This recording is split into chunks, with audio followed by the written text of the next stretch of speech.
with the Great Indian Retirement Show. The Great Indian Retirement Show. Presented by Bajaj Capital. आप नौकरी से retire हुए हैं, जिंदगी से रिटायर तो नहीं हुए। आपका मोबाइल बिल, आपका बिजली का बिल, वो तो कोई रिटायर नहीं हो रहे हैं। सर, किसी ने लेट स्टार्ट किया हो इन्वेस्टमेंट, रिटायरमेंट सामने आ गई है, क्या वो थोड़ा सा रिस्क लेना चाह रहे हैं? देखिए, जो रिस्क जो है ना, ये लोग इसको ठीक से समझते नहीं है। जो रिस्क नहीं लेगा वो पीछे रह जाएगा। लेकिन रिस्क को आपने मिटिगेट करना है, रिस्क को आपने मैनेज करना है, रिस्क को आपने कम से कम करना है। वो कैसे करना है?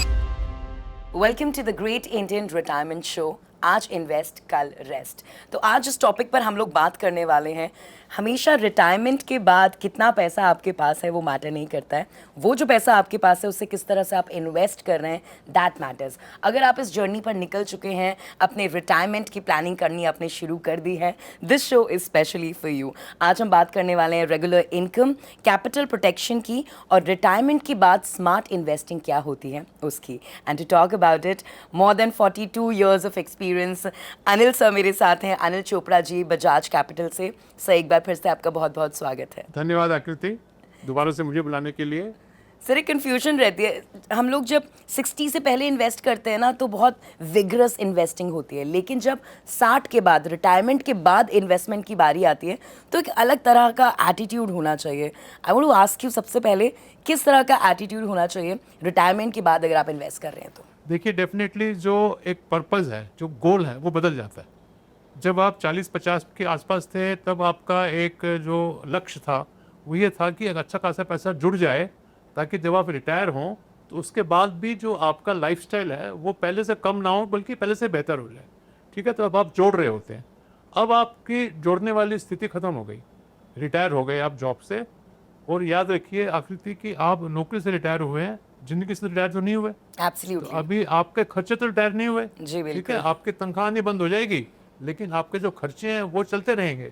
आपके घर में जो मेड है वो तो आ जाएगी पहली तारीख को, मैडम मेरी तनख्वाह दे दो। राइट। ड्राइवर रखा हुआ वो कहेगा मैडम मेरी सैलरी, आपका मोबाइल बिल, आपका बिजली का बिल, वो तो कोई रिटायर नहीं हो रहे हैं। तो अब आपको क्या चाहिए? अब आपको चाहिए जो पैसे आपने इतनी मेहनत से 25-30 साल जॉब करके और डिफरेंट इन्वेस्टमेंट प्रोडक्ट्स में लगा के जोड़ लिए हैं, उसको अब आपने बहुत ही संभाल के, ध्यान से और प्लानिंग करके इन्वेस्ट करना है अलग अलग तरह की स्कीमों में, ताकि आपका गुजारा जो है अच्छे से चलता रहे। और दूसरी बात यह है कि क्योंकि अब आप फ्रेश नहीं कमा रहे हैं और आप हो सकता है कि जी जाएं कम से कम 30-35 साल और, हो सकता है 100 साल तक, तो ये लंबा पीरियड है। उस पीरियड में पैसे कभी ख़त्म नहीं होने चाहिए आपके, और रिस्क भी नहीं ले सकते हैं आप। तो ये सारी चीज़ों का ध्यान में रखते हुए आपको बढ़िया बढ़िया स्कीमें और स्ट्रेटजी, रणनीति एक अपनानी है कि कैसे आपने जो पैसे जोड़े हैं उससे आपको रेगुलर इनकम आनी शुरू हो जाए, उसमें लिक्विडिटी भी हो, उसमें सेफ्टी भी हो, उसमें रिस्क भी ना हो, वो पैसे कभी ख़त्म भी ना हो, और कभी भी आपको अपना हाथ ना किसी परिवार वाले के सामने फैलाना पड़े। तो ये सारी चीज़ों को ध्यान में रख के आपको पोस्ट रिटायरमेंट इन्वेस्टमेंट अपनी स्ट्रेटजीज बनानी है। सर, पोस्ट रिटायरमेंट स्ट्रैटेजीज़ की आपने बात करी है, बनानी बहुत ज़रूरी होती है, तो उसकी प्लानिंग किस तरह से की जाए? बिकॉज पहले तो हम किसी और तरह से इन्वेस्ट कर रहे थे, now we have to change our way. बिल्कुल सही बोला आपने। देखिए, हम इसलिए बोलते हैं कि पहले आप कर रहे थे SIP यानी सिस्टमेटिक इन्वेस्टमेंट प्लान, क्योंकि आपकी इनकम आ रही थी, उसमें से आप कुछ बचा रहे थे, उसमें से आप कुछ इन्वेस्ट कर रहे थे। अब वो इनकम आनी तो बंद हो गई। अब आपको जो जोड़े हैं आपने उसको इस्तेमाल करना है, इसलिए अब उसका रिवर्स हो जाता है SWP यानी कि सिस्टमेटिक विड्रॉल प्लान। पहले आप जो है जोड़ रहे थे, अब आपने उसको कंज्यूम करना है, लेकिन कंज्यूम ऐसे नहीं करना है कि वो जल्दी से ख़त्म हो जाए। ठीक है ना, तो इसलिए हमारी एक 3 बकेट अप्रोच रहती है। और जैसे हमने पिछले प्रोग्राम में भी बताया था कि यहाँ पे आपको एक आर्थिक सलाहकार की ज़रूरत पड़ेगी, एक रिटायरमेंट प्लानिंग एक्सपर्ट की। और हमारे बजाज कैपिटल के सारे ऑफिसेज में हमारे जो रिलेशनशिप मैनेजर्स हैं उन सबकी हमने अच्छी से ट्रेनिंग कर रखी है कि कैसे वो आपकी रिक्वायरमेंट को समझ के, आपके परिवार की स्थिति को समझ के, कि आपके बच्चों की शादी हो गई है, कहीं ऐसे भी होते हैं रिटायर हो जाते हैं लेकिन अभी बच्चों की शादी नहीं हुई, या अभी घर नहीं बना पूरा। तो हर एक की स्थिति अलग अलग होती है, उसको समझ के फिर आपने जो रिटायरमेंट का पैसा जो जोड़ के इकट्ठा किया है उसको कहाँ कहाँ लगाना है। ये हमने पिछले प्रोग्राम में भी बताया था कि फार्मूला क्या है, कि क्या आपके पैसे काफ़ी हैं कि नहीं है। तो आपका जो मंथली खर्चा है उसको आप 250 से गुना करें, तो उतने पैसे अगर आपके पास हैं तब आपकी प्लानिंग ऐसे अच्छे से हो सकती है कि आपका जो लाइफस्टाइल है वो भी आपका कम नहीं होगा और आपके पैसे भी कभी ख़त्म नहीं होंगे। लेकिन अगर एक एग्जांपल लेते हैं कि मान लीजिए आपका खर्चा है 1 लाख रुपया जो आपको चाहिए हर महीने अपना गुजारा करने के लिए, उसके साथ आपके पास होने चाहिए 2.5 करोड़ रुपए। जी लेकिन मान लीजिए आप रिटायर हो गए और कुल जमा पूंजी आपको सिर्फ 2 करोड़ रुपए की है, तो अगर आप 2 करोड़ में से इन्वेस्ट करके कोशिश करेंगे कि लाख रुपए खर्चा करते चलें, तो हो सकता है कि वो 20-25 साल में जाके पैसे खत्म हो जाए आपके। Absolutely. तो आपको क्या करना है, आपको रिवर्स कैलकुलेशन करके 1 लाख की जगह 80,000 रुपए में आपको अपना गुजारा करना है। ये है रिटायरमेंट प्लानिंग। थोड़े से अपने खर्चे कम करने हैं, थोड़ा सा आपने देखना है कि कहाँ कहाँ गुंजाइश है। राइट उस तरीके से आप अगर करेंगे तो फिर आपकी जो फाइनेंशियल जो इम्यूनिटी है वो बूस्ट रहेगी, जी। आपकी जो फाइनेंशियल फिटनेस है ना वो हाई रहेगी। और दूसरा एग्जांपल लेते हैं, मान लीजिए आपको चाहिए 2.5 करोड़ रुपया, 1 लाख रुपया महीना आराम से खर्च करने के लिए, आपके पास है 3 करोड़ रुपया, तो यानी अब आप जो है 1 लाख की जगह 1,20,000 खर्च कर सकते जी। हैं। आप लाइफस्टाइल को इम्प्रूव कर सकते हैं, थोड़ा और मजा करिए, थोड़ा और ज़्यादा। आप सोचे थे कि सिंगापुर जाना है, आप यूरोप तक होके आ सकते हैं, है ना। आप 3 स्टार होटल में जाते हैं, आप 5 स्टार होटल में जा सकते हैं। Right. छोटी गाड़ी है आपके पास, बड़ी गाड़ी रख सकते हैं। उसी हिसाब से ही आपकी प्लानिंग की जाएगी, यानी जिसको हम बोलते हैं कि अपनी चादर को देख के उतने ही पैर पसारने हैं। अगर आपने बाहर निकाल दिए पैर तो फिर कोई ना कोई प्रॉब्लम आ सकती है। Right. Also I would like to tell you कि अगर आपके पास कोई भी क्वेरी है, एक नंबर आप देख सकते हैं, ईमेल आईडी देख सकते हैं, आप इस पर कॉन्टैक्ट ज़रूर कीजिए। Sir I want to talk about retirement income, ये टर्म थोड़ा सा मैं आपसे जानना चाहूँगी क्या? बिल्कुल, देखिए क्या है कि कुछ लोग तो होते हैं जो अपने आप को भाग्यशाली मान सकते हैं कि जिनको पेंशन मिलती है, जैसे कि सरकारी कर्मचारी हो गए या कुछ ऐसे सरकार के उपक्रम हैं कि रिटायरमेंट के बाद भी आपको वहाँ से पेंशन। लेकिन मोस्टली जो मान लीजिए कोई बिजनेसमैन हैं या कोई छोटे मोटे कोई एंटरप्रेन्योर्स हैं या फिर जो प्राइवेट सेक्टर में काम करने वाले काफ़ी करोड़ों लोग हैं, जी। वो जब रिटायर होते हैं उनकी कोई पेंशन नहीं होती है, तो उनको एक रिटायरमेंट इनकम चाहिए होती है। इसलिए हम 3 बकेट स्ट्रेटजी की बात करते हैं कि आपको जो आपके पास 100 रुपया अगर आपके पास जमा है जी। तो आपने उनको 3 अलग अलग जगह में बांटना है। एक जगह तो ऐसे आपने डालना है कि जहाँ से आपको रेगुलर रिटायरमेंट की इनकम आए, जी। कि जो खर्चे हैं आपके वो आराम से मीट होते रहे, जो आपकी ग्रॉसरी का बिल है, आपका बिजली का बिल है, इन सब चीज़ों के लिए आपको रेगुलर मिलता रहे। उसके लिए अच्छी अच्छी स्कीमें हैं आकृति, जैसे कि एक बहुत ही पॉपुलर स्कीम है, उसको हम बोलते हैं सीनियर सिटीजन सेविंग स्कीम। ये सरकार की स्कीम है और हर एक हिंदुस्तानी इंडियन जिसकी उम्र 60 साल से ज़्यादा है वो इसमें निवेश कर सकता है। यहाँ से रेगुलर इंटरेस्ट आता है हर 3-3 महीने। उसके अलावा पोस्ट ऑफिस की मंथली इनकम स्कीम है और भी फ्लोटिंग रेट सेविंग बॉन्ड्स हैं। तो ये ऐसे कुछ स्कीमें हैं जिनमें आप निवेश करके एक रेगुलर रिटायरमेंट इनकम बना सकते हैं। जी। लेकिन सारा पैसा अगर आपने यहाँ डाल दिया फिर आपको मुश्किल पड़ सकती है, तो आपको कुछ पैसा ऐसी जगह पे रखना चाहिए, सेकंड बकेट जिसको हम बोलते हैं, इमरजेंसी फंड्स या लिक्विडिटी के लिए, कि कभी भी जरूरत पड़ सकती है, रिटायरमेंट के बाद भी कोई बीमारी भी आ सकती है और भी कोई सी बच्चे को आपकी रिक्वायरमेंट हो सकती है। तो कुछ पैसा आपको जो सेकंड बकेट है वो आपको रखना चाहिए लिक्विड फंड्स में या शॉर्ट टर्म बैंक एफडी में या डेट फंड्स में, जहाँ से जब चाहे आप निकाल सकें। और जो तीसरी बकेट है वो बहुत ही काम की है, वो बहुत ही इंपॉर्टेंट है, वो है ग्रोथ बकेट। क्योंकि ऐसा नहीं है कि आप ज़िंदगी सिर्फ 5 साल, आप तो हो सकता है रिटायरमेंट के बाद भी 60 पे रिटायर होकर 90-95 तक जिए, तो आपको कुछ ग्रोथ में भी पैसे लगाने चाहिए ताकि आपकी वेल्थ क्रिएट हो और जब आप 80-85 के हो जाएं तब भी आप जो इन्फ्लेशन की वजह से खर्चे बढ़ चुके होंगे उनको आप आराम से पूरा कर सकें। तो ये है कॉन्सेप्ट। आपने पूछा था रिटायरमेंट इनकम का, तो एक बकेट रिटायरमेंट इनकम की, इसमें वो senior citizen saving scheme, post office के मंथली रिटर्न वाली स्कीम है। दूसरी बकेट कुछ सेफ्टी वाली स्कीम है, डेट फंड्स वगैरह, पीपीएफ वगैरह। और तीसरी बकेट ग्रोथ की, यानी कि इक्विटी की। सर सारा पैसा तो नहीं लगाना चाहिए ना मार्केट में? नहीं, सारा पैसा बिल्कुल भी मार्केट में नहीं लगाना चाहिए। मैंने ये शायद आपको याद हो पिछले एपिसोड में हमने इसकी चर्चा करी थी कि 100 में से अपनी उम्र घटाइए, उतना ही लगाना है मार्केट में। तो अब आप 60 के हो गए हैं तो कितना 40%, उससे ज़्यादा नहीं। ओके 10% गोल्ड में, जी। वो गोल्ड में यानी कि फिजिकल गोल्ड जो ज्वेलरी वगैरह जो लॉकर में पड़ी है उसको मिला के कुछ थोड़ा बहुत पेपर गोल्ड में, और बाकी जो बचा 50% वो बटेगा senior citizen saving scheme, NPS, PPF, floating rate saving bonds और भी तरह तरह के डेट इंस्ट्रूमेंट्स होते हैं। तो इससे कि आपको क्या है कि ग्रोथ भी हो रही है, एक तरफ रेगुलर इनकम भी आपको आ रही है, आपके खर्चे आराम से मीट हो रहे हैं और साथ में आपकी इमरजेंसी के लिए भी इंतजाम है। तो आप पूरी तरह से आश्वस्त हैं, एक आपने सुरक्षा कवच बना रखा है अपने आसपास जी। कि कोई भी किसी किस्म की भी अगर प्रॉब्लम आती है तो उसका सोल्यूशन आपके सामने है। ऐसी बढ़िया फाइनेंशियल प्लानिंग कर रखी है आपने। तो अनिल सर ने बोला है कि जितनी आपकी उम्र है 100 से उसे माइनस कर लीजिए, उतना ही आपको इन्वेस्ट करना है। सर, ग्रोथ भी पॉसिबल है आफ्टर रिटायरमेंट कि आप और पैसा कमा रहे हैं? बिल्कुल बिल्कुल, क्यों नहीं।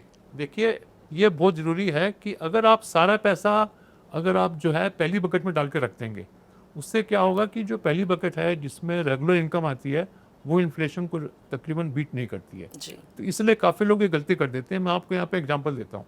मान लीजिए 2 दोस्त हैं, मोहन और राकेश। दोनों ने एक ही जगह काम करी और रिटायर इकट्ठे हुए, दोनों को 2-2 करोड़ रुपये मिला।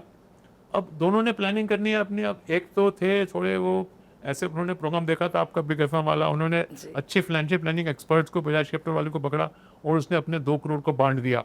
कैसे? 30 लाख सीनियर सिटीजन में लगा दिए, 20 लाख फ्लोटिंग रेट बॉन्ड में लगा दिए, 1 करोड़ की SWP कर दी, सिस्टमेटिक विड्रॉल प्लान, कुछ पैसा NPS में डाल दिया।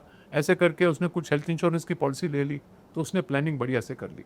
तो वो तो आश्वस्त रहेगा। लेकिन जो दूसरा है, वो सोचता है कि भाई ये क्या इन झंझटों में पड़ना है, पता नहीं किसमें क्या नुकसान है, क्या रिस्क है, इसको कौन समझेगा। तो उन्होंने कहा कि जी मैंने तो देखा है सब लोग बैंक में FD कराओ तो अपना आराम से, कितनी सेफ्टी होती है, जब चाहो निकाल लो वगैरह। लेकिन वो गलती क्या कर बैठते हैं कि जो बैंक में अगर FD में सारा पैसा लगा देते हैं, लगाना गलत नहीं है, सारा लगाना गलत। अगर सारा लगा देंगे आप, वहाँ से ब्याज आपको आएगा 7% का। आप अगर टैक्स ब्रैकेट में है 20-30% की, 2-3% चले जाएगा इनकम टैक्स में। Right. और महंगाई चल रही है तकरीबन 6% आखिरी थी। Absolutely. तो उसकी जो रियल रिटर्न है ना, जो वास्तविक आय है बैंक FD की, वो नेगेटिव हो जाती है। तो उसके चलते क्या है कि जो आपने अगर सारा पैसा वहाँ पे लगा दिया, 10-15 साल तो आपका अच्छा निकलेंगे। फिर धीरे धीरे करके आप पाएंगे कि पैसा आपका 2 करोड़ से कम होकर 1.5 करोड़, 1 करोड़ 50 लाख रह गया। खर्चे बढ़ रहे हैं और इन्फ्लेशन को मीट नहीं कर रहे हैं। तो ये फ़र्क हो जाता है अगर आपने प्लानिंग करी है या नहीं करके एक ही जगह डाल के बैठ गए आप। Anil sir, I have to say this कि बहुत सारे लोग ये बात नहीं बताते हैं, पर आपको ये पता चल चुकी है, इसीलिए अपना इन्वेस्टमेंट अलग अलग जगह ज़रूर करें। And right now we are talking about retirement के बाद कैसे ग्रोथ आपको मिल सकती है। सर, कुछ हाइब्रिड फंड्स या कुछ सिलेक्टेड इक्विटी एक्सपेंस, उनके बारे में थोड़ा सा बताइए। हाँ जरूर। कि अब मैं आपको एक एग्जांपल देता हूँ कि जैसे हमने एक सैंपल लेते हैं उदाहरण के लिए कि 2 करोड़ से कोई रिटायर हुए, तो उनको करना चाहिए 30 लाख रुपए सीनियर सिटीजन सेविंग स्कीम में, 20 लाख फ्लोटिंग रेट बॉन्ड्स में और 1 करोड़ SWP में। अब SWP जो है उसके बारे में थोड़ी सी बात कर लेते हैं आकृति। लोगों को लग रहा होगा कि भाई ये कोई नई चीज़ है, कैसे समझें इसको। ऐसा नहीं है। SIP सब समझते हैं, ये उसका रिवर्स है, सिस्टमेटिक विड्रॉल प्लान। जब आप काम कर रहे थे, हर महीने कमाई हो रही थी, आप बचा रहे थे, जोड़ रहे थे। अब उसका रिवर्स आ गया, टाइम आ गया, अपनी कमाई को आप थोड़ा थोड़ा इस्तेमाल करें। तो SWP जो है ये किसी इंश्योरेंस कंपनी का कोई सोल्यूशन नहीं है, ये कोई बैंक से भी नहीं मिलता है आपको, ये मिलता है म्यूचुअल फंड से। म्यूचुअल फंड सही है, सुना है ना आपने? म्यूचुअल फंड सही है, राइट। तो म्यूचुअल फंड से SWP कराते हैं। उसमें क्या है कि 3 तरह के स्कीमें होती है म्यूचुअल फंड्स में, debt mutual funds, hybrid mutual funds और इक्विटी म्यूचुअल फंड्स। यहाँ पे मैं 1 मिनट लगा के आपके दर्शकों के लिए बता देता हूँ कि डेट म्यूचुअल फंड में जो पैसा लगाते हैं आप, वो पैसा इस्तेमाल होता है गवर्नमेंट बॉन्ड्स खरीदने में, गवर्नमेंट सिक्योरिटीज खरीदने में, यानी सेफ्टी, लेकिन रिटर्न कम। फिर जो इक्विटी म्यूचुअल फंड में डालते हैं आप, वो पैसा इस्तेमाल होता है हमारी कंट्री की जो बड़ी बड़ी कंपनियां है ना, आपने सुन रखी है, Maruti Suzuki, State Bank of India, Infosys, Hindustan Lever, उनके शेयर्स खरीदने में, ताकि वहां से ग्रोथ मिलेगी आपको। और जो बाकी बचा 60%, वो हाइब्रिड, जैसे आपने नाम बोला। अब हाइब्रिड लोग कहेंगे भी हमने हाइब्रिड कारें तो सुनी है, कि वो इलेक्ट्रिक वाली, पेट्रोल वाली, ये क्या चीज़ आ गई। तो हाइब्रिड म्यूचुअल फंड भी वही है कि जिसमें डेट भी है और इक्विटी भी है, तो इसमें सेफ्टी भी है और ग्रोथ भी है।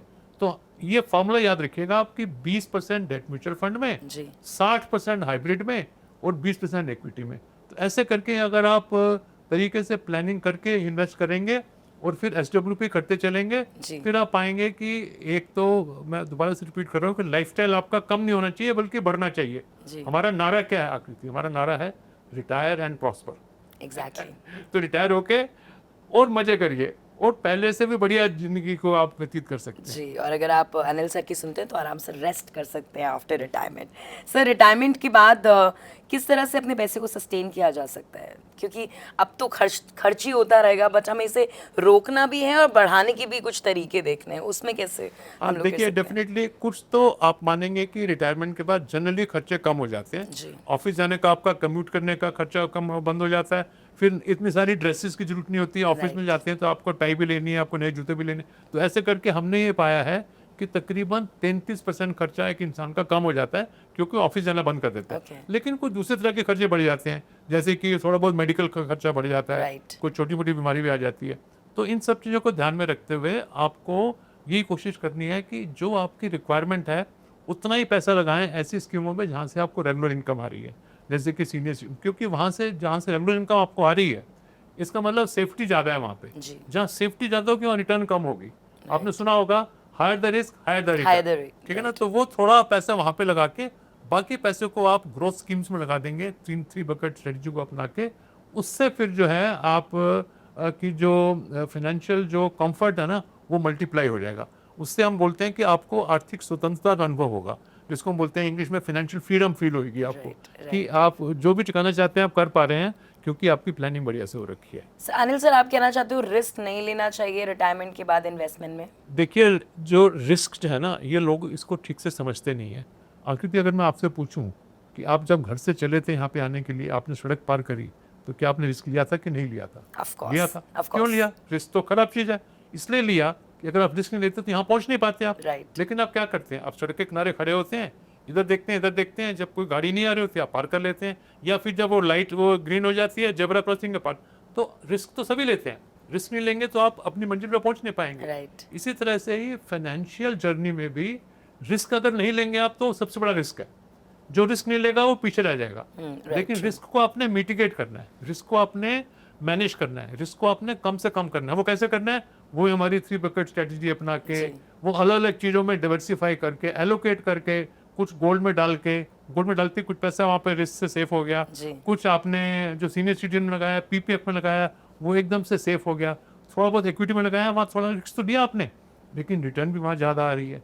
तो ये रिस्क जो है ना, ये एक गलत शब्द नहीं है, ये हमारा दोस्त है। इसको अगर हम ठीक से अगर मैनेज करेंगे तो ये हमारी बहुत मदद करता है हमारे ग्रोथ पोर्टफोलियो में। सर, किसी ने लेट स्टार्ट किया हो इन्वेस्टमेंट, रिटायरमेंट सामने आ गई है, क्या वो थोड़ा सा रिस्क लेना चाह रहे हैं, तो किस किस तरह के रिस्क ले सकते हैं? हाँ, देखिए क्या है कि ये ऐसी गलती काफ़ी लोग करते हैं। हमने आकृति एक सर्वे किया 50 साल से ज़्यादा उम्र वाले इंसानों का, जी। और हमने ये पाया, आप सुन के हैरान हो जाएंगे कि 70% लोगों ने रिटायरमेंट प्लानिंग की शुरुआत ही नहीं करी थी और 50 साल के हो गए थे। तो ये है, अब सिचुएशन चेंज हो रही है। मैं आशा करता हूँ कि हमारा प्रोग्राम जो सुन रहे हैं, देख रहे हैं, जी। वो ऐसे नहीं है, वो जल्दी से फटाफट से अपनी प्लानिंग करवाएंगे। और अगर रिटायरमेंट प्लानिंग की आपने शुरुआत कर दी, चाहे थोड़ी लेट भी शुरुआत करी हो, तो डेफिनेटली आपको कुछ अपने खर्चे कम करके, कुछ क्रेडिट कार्ड वगैरह का इस्तेमाल कम करके, कुछ जो आप शॉपिंग मॉल में जाके जो महंगी महंगी चीज़ें ऐसी खरीद लेते हैं देख के ही, वो थोड़ा कम करके अगर आप अपने सेविंग्स की तरफ डालेंगे पैसा, तो रिटायरमेंट आपकी बढ़िया हो जाएगी। तो देर आए दुरुस्त आए वाली बात है कि better late than never. Late हो गए ये नहीं है कि आप तो इतना लेट हो गए, अब क्या कर सकते हैं, फिर तो रिटायरमेंट तो आपकी फिर बिल्कुल ही मुश्किल में डाल देगी आपको। तो थोड़ा लेट भी अगर हो गए हैं तो प्लानिंग करके देखिए कि कहाँ पे आप अपने खर्चे कुछ कम करके, कुछ सेविंग्स को बढ़ा के, कुछ थोड़ा सा रिस्क ज़्यादा लेके, कैलकुलेटेड रिस्क लेके अपने गोल के नज़दीक पहुँच सकते हैं। सर, रिटायरमेंट हो चुकी है, एक टर्म तो मेरे दिमाग में घुस चुका है, SWP। जी। अपार्ट फ्रॉम दिस आप मुझे फिर से बता दीजिए कि ये चीज़ें आकृति रिटायरमेंट के बाद इधर इन्वेस्ट करना ज़रूरी है। हाँ, वेरी देखिए, इंपॉर्टेंट। पहले तो एक जो हमारी कंट्री के रिटायर्ड लोगों की डार्लिंग स्कीम है, ठीक है, जो हर एक को करनी चाहिए, वो है सीनियर सिटीजन सेविंग स्कीम। ठीक है, ये एक सरकार की स्कीम है, सारे बैंकों से भी मिलती है और पोस्ट ऑफिस से भी मिलती है, और इसका जो अभी ब्याज चल रहा है वो 8.2% है। Okay. तो मैंने पहले बताया कि इन्फ्लेशन 6% है, तो इन्फ्लेशन को बीट कर रही है अगर आपका टैक्स रेट थोड़ा कम है, क्योंकि ये तो आप मानोगे कि रिटायरमेंट के बाद टैक्स रेट भी कम हो जाते हैं, जी, इनकम भी कम हो जाती है। बिल्कुल। उस हिसाब से अगर कोई 30% टैक्स ब्रैकेट में है, अच्छी खासी पेंशन है, बहुत सीनियर पोस्ट से रिटायर हुआ है, तब शायद उसके लिए उतनी ज़्यादा ये फायदे की बात ना हो। लेकिन हमने ये पाया कि 90% लोगों को सीनियर सिटीजन सेविंग स्कीम में अच्छे खासा एक रेगुलर रिटर्न भी मिलती है और सेफ्टी की फीलिंग भी आती है। जी। तो ये बहुत ही प्यारी स्कीम है और 5 साल के लिए इसमें रिटर्न जो एश्योर्ड है। उसके अलावा जो एनपीएस की बात करी थी हमने, एनपीएस जो है उसमें समावेश है इक्विटी का भी, डेट का भी, जो पहले नहीं होता था।